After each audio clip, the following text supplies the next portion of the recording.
Afternoon, Birmingham, Tuscaloosa, Anniston, and all of Central Alabama. This is the CBS 42 News at Noon. Folks, it is a weather-aware day as the threat of strong storms are moving into our area. This is a live look at Tuscaloosa, and you can see that the storms are getting closer to Central Alabama as we speak. Well, good afternoon to you. I'm Jamie Langley. We're going to get straight to Storm Track meteorologist Ashley Gann, who has the latest forecast for us. And Ashley, this could be pretty serious. Yeah, we're looking at the threat for some strong storms. That's why we have that weather aware in place today. And that weather aware is actually going to return for your weekend. But let me break down your Thursday. Here's what we're looking at right now. Those storms are already beginning to roll into parts of West Alabama.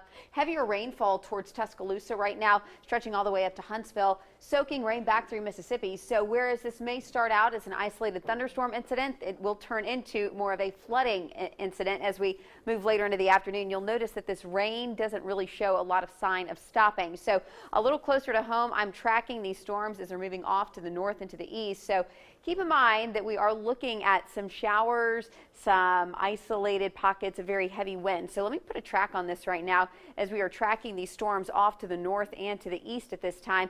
We are looking at this at about maybe 40 miles from Birmingham at this time. So I'm putting us in the slight risk for some stronger storms later today. Isolated damaging wind up to 60 miles per hour. There could be some rotation. I think this is mainly going to be a wind and rain event, but this could last until midnight tonight. But I'll let you know what's coming on this weekend. That's ahead in your Storm Track 7-day forecast. Jamie?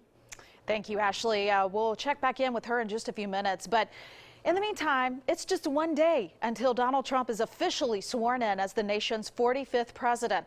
And Washington is busier than ever. Here's a live look from the Washington Monument. CBS 42 has complete coverage leading up to the inauguration.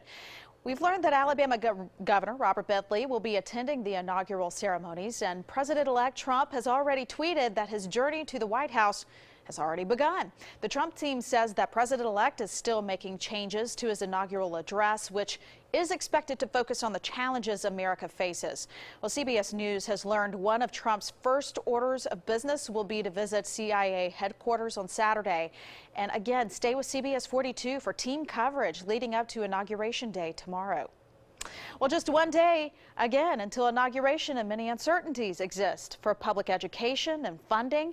And many historically black colleges and universities are hoping for more funding under the Trump administration. CBS 42 News reporter Stefan Dingle has that story that's all new this midday. We will be great. We will be great. Not alone. Not alone. But together. But together. My education. Is important. A message of hope from a sophomore at Morehouse College to a group of students at Birmingham's Putnam Middle School, arming them with tools to overcome challenges he now faces. That's the issue now, that colleges don't really have enough resources to keep their students. And that's one reason why we're failing, is because schools all the way from elementary to college are having issues with funding. Under President Barack Obama, Jarrell Jordan was selected to be a White House ambassador for historically black colleges and universities, who often criticize President Obama for his lack of funding. It could go towards actually keeping students in these schools. And because they don't have the funding, it leads to the data showing that we're failing because our retention rate is not great. Betsy DeVos, the nominee for Secretary of Education, faced tough questions about the future of schools in the country at her confirmation hearing. Will you work with me and others to make public colleges and universities tuition-free through federal and state efforts? It's really great to consider and think about, but I think we also have to consider the fact that there's nothing in life that's truly free. Her background is in privatizing schools, and we have so many public schools that are failing now. And because our public schools are failing, that does not mean that we change the whole system and turn them into a private school. With the future of Jordan's White House HBCU ambassadorship dependent on the Trump administration to continue, he wants them to know one thing. Please value education as much as I do, because education is the one thing that's going to keep this country going. Well, happening today, Senate confirmation hearings continue for more of Mr. Trump's cabinet picks, and among them, Energy Secretary nominee Rick Perry and Treasury Secretary nominee Steven Mnuchin. Well, we've now learned that former Georgia Governor Sonny Perdue has been nominated for Secretary of Agriculture. Well, right now, while two well-known Alabama politicians are in jail, they're hoping for a pardon before President Obama leaves office. Former Alabama Governor Don Siegelman is in federal prison on corruption charges, and former Birmingham Mayor Larry Langford is serving 15 years on bribery conviction. Well, neither man appeared on a list of pardons and commutations by the president, but supporters are hoping that could change today. We spoke by phone to current Birmingham Mayor William Bell about why he supported a pardon for Langford. Primarily because of the health of Mr. Langford. It's my understanding that it was deteriorating, or he has a chronic illness that he could probably get better treatment were he released from the federal prison system. Well, Don Siegelman is set to be released from prison this year, and Langford is set to be released in 2023. Well, U.S. Attorney Joyce Vance prepares to leave office today, and she's talking about her 25 years as a federal prosecutor. This is a story you'll only see here on CBS 42. Her list of accomplishments are many and include fraud and public corruption and police misconduct cases. Well, in an interview with CBS 42 news anchor Art Franklin, she says that justice was at the center of her work in office. We have to be incredibly rigid about our ethics and our integrity in this office. And so at the end of the day, the most important work for me was work that centers on justice and fairness in the system. Now, Assistant U.S. Attorney Robert Posey will be the interim U.S. Attorney until Donald Trump names a replacement. It's a big day for the University of Alabama. They formally introduce a new athletic director today. Greg Byrne is taking over for Bill Battle, who retired from that position. And Byrne comes from the University of Arizona. Today's introduction will be at 2 o'clock this afternoon at the Mal Moore Athletic Administration Building. And stay with CBS 42 Sports Team. We'll have highlights tonight. New at noon, more than 100 Los Angeles Police Department officers complain of mold and bad conditions at one police station in the city. And one veteran detective showed a picture of the bathroom vent inside a woman's locker room in the station where she worked for decades. Now, other officers claim that many of the heating, ventilation, and air conditioning systems are covered in black mold that has made them sick. We're asking for a full study to be conducted of Southeast Station to determine the extent of the health risks to those that work here. During a news conference, members of the Police Protective League say that illnesses affecting many officers are linked to unsanitary conditions inside that station. And also new at noon, a Texas Police Department and Child Protective Services are investigating after a family dog kills a 2-month-old baby. The San Marcos police say that the toddler's father called them to report his daughter lying on the floor with her body covered in bite marks. Well, he told investigators he fell asleep with the baby and an infant bouncer, and the family says they've had the dog for 8 years. Well, police are now waiting on autopsy results in their investigation. Well, it's no surprise that it's hard to hide anything on the internet, but just how easy is it to find personal information about you? Well, one website is making it alarmingly simple. The website in question is called FamilyTreeNow.com. Type your name into the website and you'll see every address you ever had, your age and birth year, and anyone who may be related to you and where they live. There is nothing illegal about this website because they're pulling public records and information from third parties. But the concerning thing is that you can pull all this information up in a matter of seconds. I hear all the time at neighborhood watch meetings about a suspicious person who's knocked on someone's door in the middle of the day or after dark. And they'll tell me about that person and they never called us. Or they called us several hours later. You're not bothering us. Please call us right then and there and let us find out what that person is up to. Now, there is a way to opt out of having your records available on that site, and we have more information on our website, WIAT.com. Just search the keyword privacy in the search bar. Well, still to come on the news at noon, the greatest show on earth may be ending, but you have one last chance to see it around here. After the break, where the circus is coming right here in Central Alabama. You're watching the CBS 42 News at noon. So glad you're joining us today. Stick around. We'll be right back.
Well, welcome back. Happening today, it's a chance for people living in McCalla to meet with members of the Tuscaloosa County Sheriff's Office. Here's why. Sheriff Ron Abernathy and his deputies will be at Lakeview Elementary School this evening for the annual community meeting. And that meeting begins at 6 o'clock. You'll also be able to talk about any concerns or ideas you may have. Also happening today, the greatest show on earth makes its final stop in the Magic City. The Ringling Brothers and Barnum and Bailey Circus is going on right now through Sunday at the BJCC. And this comes after the circus announced last weekend that it's closing down after being in business for more than, get this, 140 years. Now for show times and ticket information, you can log on to our website, WIAT.com, and click on links. Well, if you love good food, we have the event for you that you don't want to miss. So stay with us. After the break, we have details on this year's Winter Birmingham Restaurant Week. Well, rain is filling the sky across Alabama. Storms are on their way. I'll let you know how those storms will be impacting us in central Alabama ahead in your Storm Track 7-day forecast.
You're watching the CBS 42 News at noon.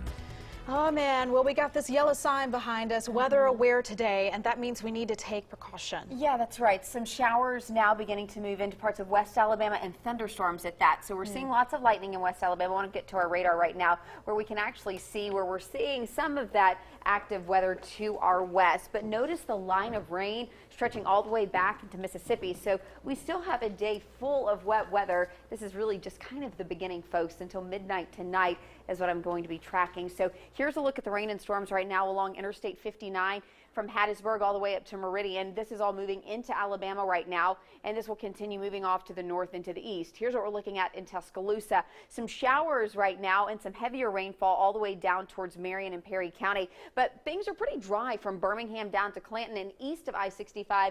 No wet weather yet, but look at all of the lightning back to our west. We're looking at that very closely. So as I put a track on this, kind of heading off to the north and to the east, here's what we're looking at. Mercedes Plant in about a minute. That's how far this storm is from you. Abernathy about 5 minutes, Lakeview about 10, Concord 15 to 20 minutes, and Bessemer there in West Jefferson County less than 30 minutes before this line of rain, and heavier rain at that.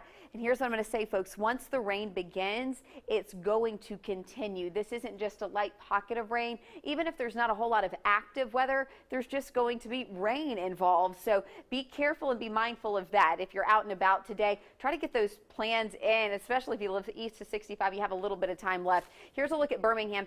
Pretty dry right now, but a couple of showers up towards Warrior and Gardendale, over towards Sumiton. Jasper starting to see that light rain. I'm putting the severe threat today in the low to slight category. Here's why. I think we could see some gusty winds out of the deal, but I don't foresee us seeing a whole lot in terms of, let's say, really severe weather. So winds over 60 miles per hour, though, those could pack a punch. As we move through the remainder of the afternoon, notice how this crosses over Interstate 65, but it continues even 9 o'clock tonight. East Alabama all the way down through Clanton could still be dealing with some very heavy rain. Even at 11 o'clock this evening, things aren't clearing out just yet. And keep in mind, Saturday morning through Sunday morning, there are going to be multiple rounds of severe weather that impact us this weekend as well. So even though it's going to be a quiet Friday, we are going to be looking out for the chance of some stronger storms as we head into the weekend. So just be careful about that. And then again, that elevated threat for our Sunday as well. So keep that in mind as you are making those weekend plans. And remember, weather aware today and weather aware for your weekend. That's a look at your Storm Track 7-day forecast. Jamie? Thanks, Ashley. Tomorrow is the day that you can enjoy some of Birmingham's best restaurants and dishes. After the break, we sit down with Birmingham's Winter Restaurant Week for all the details that may make your stomach growl. We'll be right back.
Welcome back. Well, starting tomorrow, you can taste some of Birmingham's best dishes and restaurants during Winter Restaurant Week. And it's everything you love about Birmingham Restaurant Week just during the winter. So here with me today is James Little, director and co-founder of Birmingham Restaurant Week, as well as Grayson Small, the general manager of Ghost Train Brewing Company, who we lovingly call Bear, and most people know you as Bear. Guys, thank you so much for being here with us today. Thank you for having us. Great to be here. So this is a pretty exciting time, like with Winter Restaurant Restaurant Week, and what are we going to be looking forward to? We'll start with you, first of all. So Restaurant Week starts tomorrow, and goes through the 29th of January. So you got 10 days of being able to go out and try a variety of restaurants, whether it's something new or just an old standard that you haven't been to before in a while. But it gives people an opportunity to try prefix menus at about 35 local restaurants here in town that range from 10 to as high as $40. Do you get discounts? Is this how it works for those who don't know? It's not really more of a deal, but more of an experience that's being created to encourage people to kind of go out and just try, whether it's something that's new seasonally in right now or just, again, just a new restaurant that's here in town. Become a foodie. Yeah, definitely. We're a foodie town. I love it. Okay, well, I want to get back to that in just a moment, but I got to get to Bear here. Ghost Train has something special debuting tomorrow with Restaurant Week. Yeah, absolutely. So Restaurant Week just happens to coincide with the release of our canned products. So you'll be able to find all of our core beers in cans around the city, and just outside of the city as well. Awesome. So new developments for you guys. Absolutely. I'm sure you're excited about that. It's been a big week, yeah. So it's not just food, it's also something to wet the whistle as well. Oh yeah, absolutely. So you say that Birmingham's becoming a foodie city. Yeah. Explain what you mean by that. I mean, we're up and coming with that. I mean, just with all the national recognition lately, and usually people think about Nashville and Atlanta, but just knowing all the new restaurants that are coming online, the Bizzette's Food Hall that's coming into play in the next couple of weeks. So, I mean, definitely Birmingham's really kind of setting the stage of just getting that national recognition that it deserves. Absolutely. Well, obviously, Ghost Town is on the list of places that folks need to visit if they're interested in participating. But how can you find out what restaurants are on that list and participating? People can go to BinghamRestaurantWeek.com, where they can see the selection of restaurants, view menus before going out to eat. They can also click the event tab that we have, where you can go get information for the Beer Saturday classes that we're doing at Ghost Train. We have 2 of those lined up, the 21st and the 28th. It's like a 2-hour special tasting workshop class for about 40 people, which is our first one's almost sold out, where they'll kind of get a one-on-one experience with the brewer. So a lot of stuff going on. And you can even meet Bear here if you Yeah. head on over to Ghost Town. Thank you guys so much for being here with us today. Pleasure to have you on. Thank So you for check it having us. out. Winter Restaurant Week. We'll be right back.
That's all the time we have for now, but don't forget, it's a weather aware day. Check us out online, WIAT.com. Also download that weather app, right, Ashley? For sure, absolutely. We'll see you back here at 5. Thanks for joining us.